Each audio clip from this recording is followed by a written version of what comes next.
জলস্তর নেমে যাওয়ায় নলকূপেও জল পাওয়া যাচ্ছে না, ফলে খাওয়ার জন্য তো বটেই, দৈনন্দিন কাজকর্মের জন্যও কিনতে হচ্ছে জল। এমনই পরিস্থিতি বারুইপুরের একাধিক পঞ্চায়েত এলাকায়। বারুইপুরের মল্লিকপুর পঞ্চায়েতের বহু এলাকাতেই জল কেনা ছাড়া উপায় নেই স্থানীয় বাসিন্দাদের। উত্তরায়ণ সুমন বেকারি লেন এলাকার বাসিন্দারা জানান, গরম বাড়তেই জলসংকট তীব্র হয়েছে।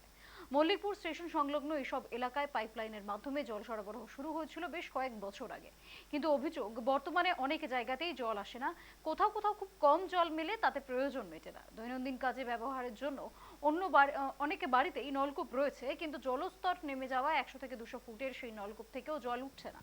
পুরসভা ঘেঁষা এই সব এলাকায় গত কয়েক বছরে জনবসতি বেড়ে গিয়েছে কয়েক গুণ, আর যার জেরে জলসংকট আরো বেড়েছে বলে দাবি স্থানীয় বাসিন্দাদের। বাসিন্দারা জানান, এলাকায় পঞ্চায়েতে বসানো গভীর নলকূপ রয়েছে, কিন্তু একটা নলকূপের উপর আশেপাশের কয়েকশো পরিবার নির্ভরশীল। ফলে জল নিতে মারামারি ধাক্কাধাক্কি বেঁধে যায় প্রায়শই। জলের জন্য প্রশাসনকে জানিয়েও কাজ হয়নি বলে অভিযোগ। সুমন বেকারি লেনের বাসিন্দা আনন্দ কুমার সাহা বলেন, জলের সমস্যায় আমরা জেরবার। এই এলাকায় হু হু করে লোক বাড়ছে, সেই সঙ্গে বাড়ছে জলের সমস্যাও।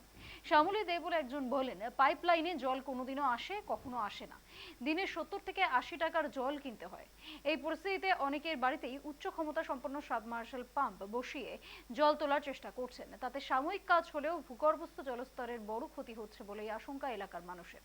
এদিকে এলাকার পানীয় জলের জলসংকটের কথা মাথায় রেখে মল্লিকপুর পঞ্চায়েতের প্রধান হাইবুব রহমান বৈদ্য তিনি জানান, পঞ্চায়েতের বেশিরভাগ জায়গাতেই জলের সমস্যা রয়েছে, গভীর নলকূপ বসিয়ে সমস্যা সমাধানের চেষ্টা করা হচ্ছে। এছাড়াও ট্যাঙ্কে জল ভরে এলাকায় পাঠানো যায় কিনা সে ব্যাপারে সংশ্লিষ্ট দপ্তরের সঙ্গে কথাবার্তা আলোচনা করা হচ্ছে।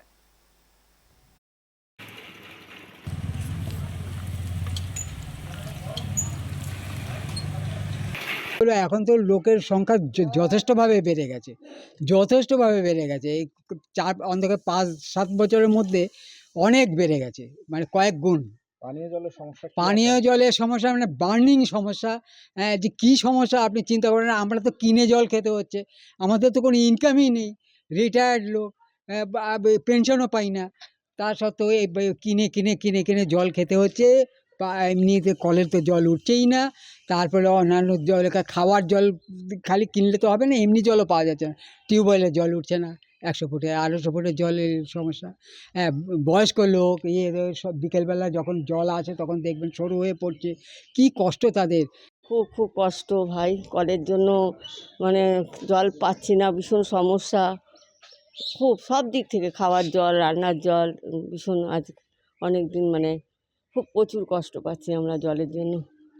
তাহলে এই গরমে তো আরো হ্যাঁ, জল কি করছেন?